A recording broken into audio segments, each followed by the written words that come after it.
আসসালামু আলাইকুম, কেমন আছেন সবাই? আশা করছি আল্লাহর অশেষ রহমতে সবাই খুব ভালো আছেন। আলহামদুলিল্লাহ, আমিও আমার পরিবারকে নিয়ে খুব ভালো আছি। পুষ্প লাইফস্টাইলে নতুন আরও একটি ব্লগ দেখার জন্য আমি পুষ্প সবাইকে স্বাগত জানাচ্ছি।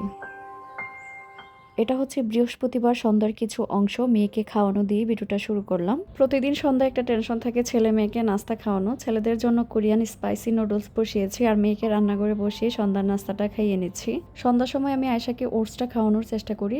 দুপুরবেলা রাতের বেলা অবশ্যই ভাত খাওয়াই, ভাত খাওয়ানোরই চেষ্টা করি। আর ফাঁকে দিয়ে অন্যান্য সময় অবশ্যই ফল ফ্রুট খাওয়ানোর চেষ্টা করি। আর বাচ্চারা তো হাবি জাবির কত জিনিসই খায়। আয়েশা খাবারের দিকে খুবই অরুচি করে। ওকে খাবারটা খাওয়াতে গেলে আমার অনেক সময় লাগে, মাঝে মধ্যে খুব বিরক্ত লাগে, খেতেই চায় না। তারপরও খাওয়ানোর চেষ্টা করি, মা বলে কথা। ছোট বাচ্চা বড় বাচ্চা বাসায় যারা থাকে সবাইকে প্রতিদিন একবেলা করে ওটস খাওয়ানোর চেষ্টা করবেন। ওটস খেলে কিন্তু অনেক উপকার, যেমন বাচ্চাদের ব্রেন ডেভেলপমেন্ট হয়, তার পাশাপাশি কিন্তু বাচ্চাদের লম্বা হতেও সাহায্য করে।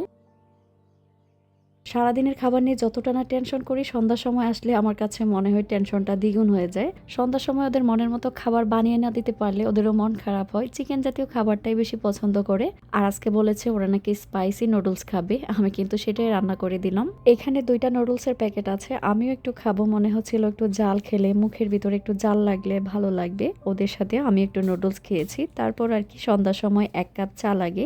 সকাল আর সন্ধ্যা 2 বেলা 2 কাপ চা লাগে। বাংলাদেশে তো নিজেই বানিয়ে চা খেতাম, এখানে আসার পর বাইরে থেকে একটা চা নিয়ে খাই। এই চাটা আমার অনেক বেশি ভালো লাগে। সন্ধ্যা হলেই আপনাদের ভাইয়া বলে যে তোমার জন্য চা পাঠিয়ে দেই, চা পাঠিয়ে দেয় আর আমি বসে চাটা খাই। চা খাওয়াটা ইদানিং শরীরের জন্য ক্ষতি মনে হচ্ছে। চা খাওয়াটা আসলে ছেড়ে দেওয়া দরকার। যারা দুধ চা খায় তারা কিন্তু সহজেই ছাড়তে পারে না। দুধ চা গ্যাস্ট্রিকের জন্য অনেক বেশি ক্ষতিকর। মাঝে মধ্যে বুক জ্বলাপোড়া করে, গলা জ্বলাপোড়া করে, তখন বলি যে না আর খাবো না। সামনে আসলে আসলে না খেয়েও থাকতেও পারি না। বৃহস্পতিবার রাত আজকে আর বাচ্চাদের পড়ায় বসাবো না। শুক্র শনি বাচ্চাদের পড়াগুলো কমপ্লিট করে নিব। কেন জানি ভালো লাগছে না পড়ায় বসাতে। গত 2-3 দিন আমার এত বেশি খারাপ লাগতেছে, কেন জানি এত বেশি মন খারাপ হচ্ছে। দেশের কথা শুধু মনে পড়ছে। কুরবানি এসেছে, নিজের বাসাটাকে একটু নতুন করে সাজাতাম, ফ্রিজগুলো পরিষ্কার করতাম, সবাইকে দেখি নিজের সংসারকে সুন্দর করে সাজিয়ে নিচ্ছে। আমার দেশের সংসারের কথা অনেক বেশি মনে পড়তেছে। মাঝে মধ্যে আমি বসে বসে কান্নাও করি। গত বছর এই সময় বাসাটাকে কত সুন্দর করে সাজিয়েছি, ফ্রিজগুলো পরিষ্কার করেছি, কুরবানির প্রস্তুতি নিয়েছি। এইবার মনে হয় কোনো কিছুই নেই। সবাই কত সুন্দর গ্রামের বাড়ি যাচ্ছে, আমারও খুব ইচ্ছে করতেছে যে গ্রামের বাড়ি যাই, একটু খোলামেলা পরিবেশে ঘুরে আসি। আমরা মানুষ, আমরা যে কখন কোন জিনিসটা চাই আমরা নিজেও জানি না। আমরা কখনোই সন্তুষ্ট থাকতে পারি না। এটা হলে মনে হয় ওইটার দরকার, ওইটা হলে মনে হয় আরেকটা জিনিসের দরকার। আমাদের জীবন আসলে চাওয়া পাওয়া কোনোদিন শেষ হবে না। তারপরও যারা এরকম পরিস্থিতির মধ্যে ধৈর্য ধরতে পারে, আমি মনে করি যে তাদের হয়তো সামনের দিনগুলো আরো বেশি সুন্দর হয়, আরো বেশি উজ্জ্বল হয়। আমি এখন ধৈর্য ধরে পরিস্থিতি বুঝে আছি, কারণ আমার হাজবেন্ড যেটা সিদ্ধান্ত নেবে এটাই আমাকে মানতে হবে।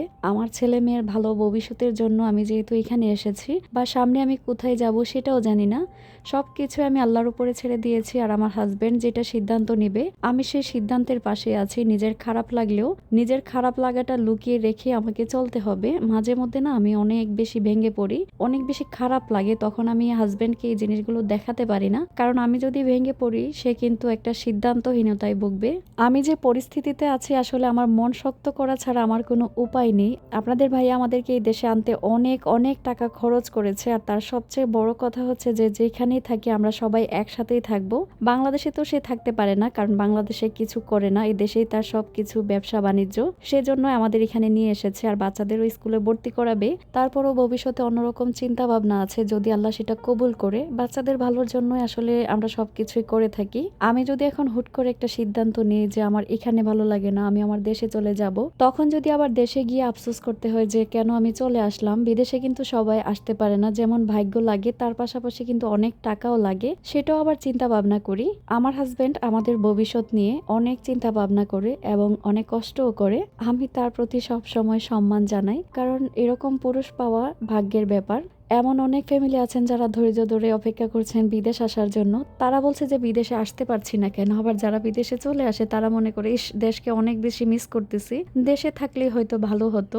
আমরা তো আসলে মানুষ, আমরা যে কখন কোনটা চাই আমরা নিজেরাও জানি না। পেয়ে গেলে মনে হয় যে না, এটা জিনিসটা সস্তা হয়ে গেছে, না পেলে মনে হয় যে এটা আকাশের চাঁদ। বিয়ের পর 17 বছর তো কাটালাম একা একাই। হাজবেন্ড মাঝে মধ্যে দেশে যেত, সেই সময়গুলো না একদম সোনালী দিনের মতো মনে হতো। আর এখন পরিবারের সবাই একসাথে একসাথে মিলেমিশেই থাকি। যতই বেশি খারাপ লাগুক না কেন, যখন মনে হয় যে না সবাই একসাথে আছি দুঃখে সুখে, খেয়ে না খেয়ে, এটাতে অনেক বেশি আনন্দ বা জীবনের পরিপূর্ণতা আসে। বিয়ের পর 16-17 বছর তো একা একাই কাটালাম। মাঝে মধ্যে অনেক বেশি ডিপ্রেশনে চলে যেতাম, অনেক বেশি একা একা মনে হতো, অনেক সিদ্ধান্তহীনতায় ভুগেছি, অনেক বেশি টেনশন করেছি, যেটা সকল প্রবাসীর বউরাই করে। আমারও সেম অবস্থাই ছিল। আমার যখন অনেক বেশি মন খারাপ হয় বা মনের ভিতরে অনেক কথা জমে থাকে, আমি একদম মন খুলে আপনাদের সাথে কথা বলি। আমি মনে হয় আমার একটা পরিবারের সাথে কথা বলছি। একটা ভিডিও বানাতে গেলে কিন্তু অনেক কষ্ট। ভিডিওগুলোকে শুট করা, তারপর এডিট করা, ভয়েস দেওয়া, ডাউনলোড দেওয়া, তারপর আপলোড করা। আপলোডের সময় অনেক কাজ থাকে, আপনারা হয়তো সহজেই দেখে ফেলেন। যারা আমরা ভিডিও তৈরি করি তারা জানি এগুলোর পিছনে কতটা শ্রম দিতে হয়। যারা সাধারণ দর্শক আছেন তারা জানবেন না। তারপরও কেন আমরা ভিডিও আপলোড দিই? এখান থেকে কি আহামরি অনেক অনেক টাকা পাওয়া যায়? আসলে সেটা না। একটা পরিবারের সাথে যখন যুক্ত হয়ে যায়, তাদের ভালোবাসা পায়, আপনাদের এই সুন্দর সুন্দর কমেন্ট বা আপনারা যখন আপনাদের কথাগুলো লেখেন বা আমার ভিডিওগুলো পছন্দ করেন, আমাকেও আপনাদের আপন মনে করেন, সেটার জন্য আসলে ভালো লাগে আর এখানে কাজ করা। এই দেশের নেট নিতে মাসে 3000 টাকার মতো লাগে, যেটা বাংলাদেশে 500 টাকা খরচ করলে ওয়াইফাই নিলে ঘরের সবাই ইউজ করতে পারে। আবার 3000 টাকার ডাটা নিলেও দেখা যায় কি 10-15 দিন বা 20 দিন চলে। এটা ইউজের উপরে। তাহলে চিন্তা করেন কত পরিমাণ নেট খরচ হয়। একটা কথা আছে না যে হাড়ের লাভ পিঁপড়ায় খেয়ে ফেলে, জিনিসটা সেম ওইরকম। যাই হোক, জীবনে চলতে গেলে অনেক কিছুই মানতে হয়, কোনো দড়া বাঁধা নেই। জীবন আমাদের যেভাবে চালাবে সেভাবেই চলতে হবে। কথা বলছি আর কথা বলছি, সাথে কিন্তু ঘরের কাজগুলো গুছিয়ে নিচ্ছি। এই প্রথম মনে হয় আমি 1 সপ্তাহের উপরে বিছানার চাদর বিছিয়ে রেখেছি। প্রায় 1 সপ্তাহ পর বিছানার চাদরগুলো তুললাম। গত একটা ভিডিওতে আপনারা দেখেছিলেন বিছানার চাদরগুলো বিছিয়েছি। প্রায় 8 থেকে 9 দিন আমি বিছিয়ে রেখেছি। আসলে শরীরটা অনেক খারাপ লাগছিল, কাজগুলো যে করব সেটাও ইচ্ছা হচ্ছিল না। আর আগামী দিন যেহেতু শুক্রবার ছিল, শুক্রবারে ঘুম থেকে একটু লেট করে উঠা হয়, আবার উঠে রান্না বান্না, তার পাশাপাশি ঘর গুছানো ঝামেলা হয়ে যাবে, সেই জন্যই কিন্তু রাতের বেলা বিছানার চাদরগুলো চেঞ্জ করে নিচ্ছি। সকালবেলা একটু হালকা পাতলা জেনে নিলেই হবে। রান্নাঘরের কাজ তো প্রতিদিনে আছে, সেটা থেকে তো আর ছুটি নেই।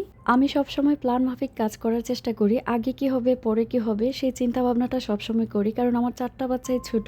সবাইকে সময় দিতে হয়, পড়ায় সময় দিতে হয়, খাবারে সময় দিতে হয়, আর সংসারের অন্য কাজকর্ম তো আছেই। আপনারা সব সময় একটা কথাই জিজ্ঞেস করেন, আপু তুমি সবকিছু কিভাবে মেনটেন করো? এভাবেই মেনটেন করি। কেউ কিন্তু একটা বাচ্চা নিয়েও হাঁপিয়ে যায়, আর সেই জায়গায় মাশাআল্লাহ আমি 4টা বাচ্চাকে সামলাচ্ছি। কাজের শুরুতে ল্যাপটপে সূরা মুলক লাগিয়ে দিয়েছিলাম। সূরা মুলক শুনতে শুনতে গড় সুন্দর করে গুছিয়ে নিয়েছি।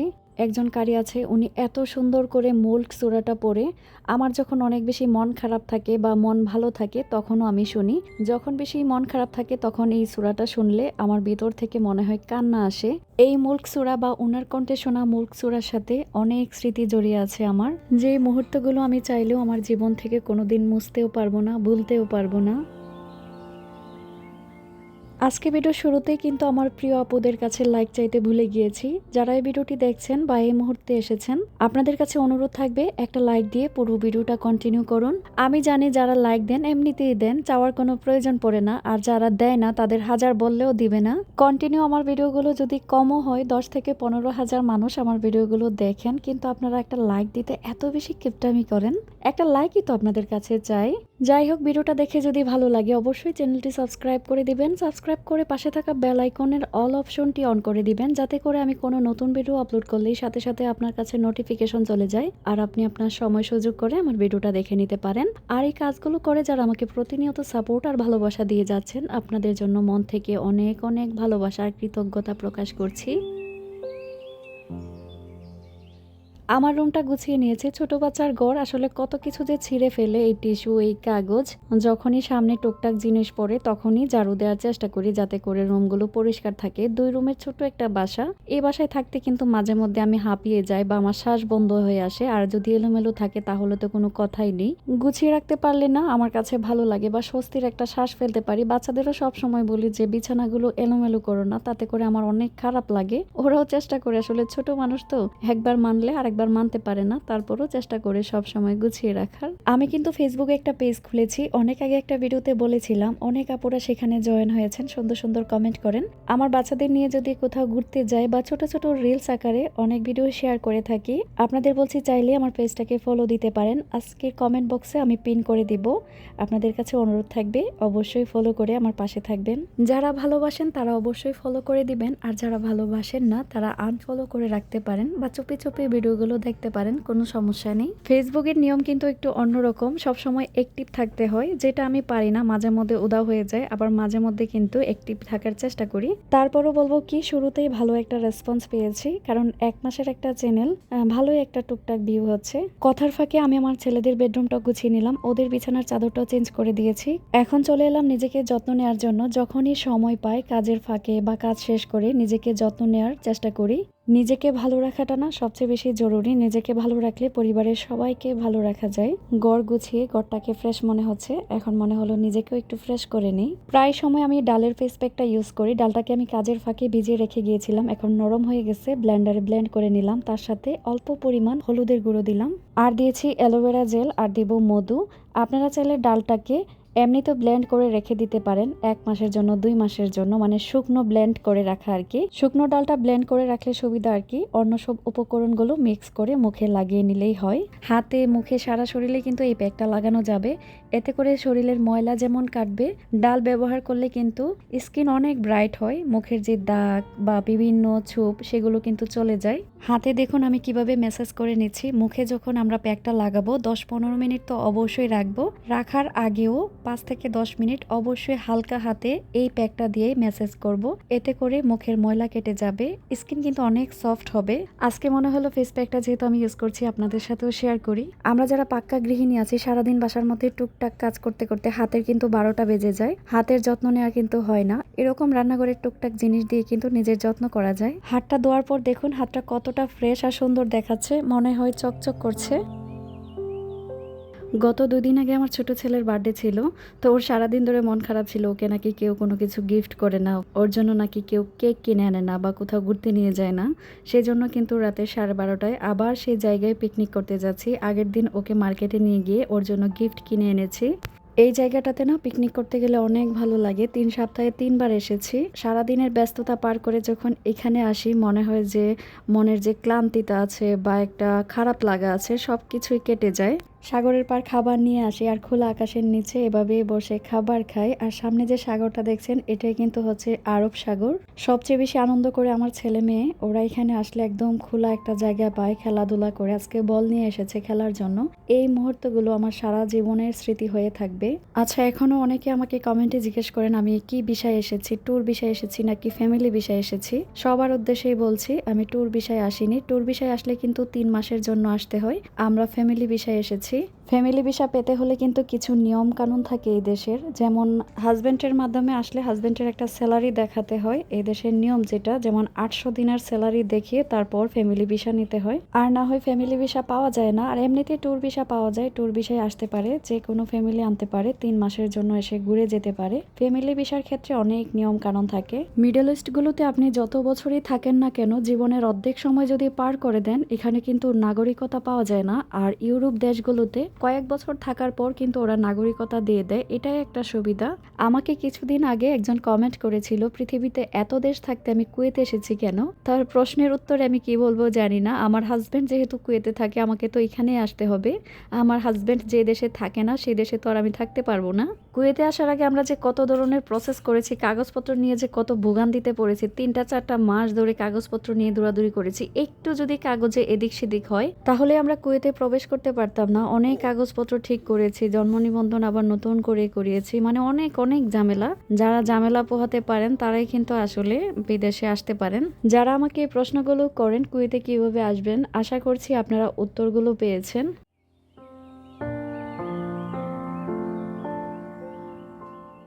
খাওয়া দাওয়া শেষ করে কিন্তু সবাই যার যার মতো ব্যস্ত। ওই যে ছেলেমেয়েরা কিন্তু ফুটবল খেলছে তার বাবার সাথে। কুইতি ফ্যামিলিরা তো গরমের কারণে দিনের বেলা বের হতে পারে না, ওরা কি করে রাতের বেলা পুরো পরিবার নিয়ে সাগরের পার চলে আসে একদম খাবার টাবার নিয়ে। এখানে যার যার চলাফেরা কে কিভাবে চলছে কারো কোনো মাথা ব্যথা নেই। 6 মাসের 1 বছরের বাচ্চা নিয়েও চলে আসে, 3টা 4টা বাচ্চা বা কারো দেখা যায় 5টা 6টা বাচ্চা নিয়েও আসে। এই সেই আরব সাগর। ইসলামের ইতিহাসে আরব সাগরের গুরুত্ব অনেক বেশি। সরাসরি কোরআনে আরব সাগর উল্লেখ না থাকলেও নবীজিদের দাওয়াত, ব্যবসা বাণিজ্য, সফর ও ইসলামের বিস্তারের সাথে এই আরব ঘেঁষা অঞ্চলগুলোর গভীর সম্পর্ক রয়েছে। বিশেষ করে আমাদের নবীজি মোহাম্মদ সাল্লাল্লাহু আলাইহি সাল্লামের আরব উপদেশের ব্যবসায়ীদের সমুদ্রপথে ভারত, ইয়েমেনের ওমান সহ বিভিন্ন দেশে যাতায়াত করত। আরব সাগর হলো সেই বাণিজ্যিক পথের অন্যতম মাধ্যম।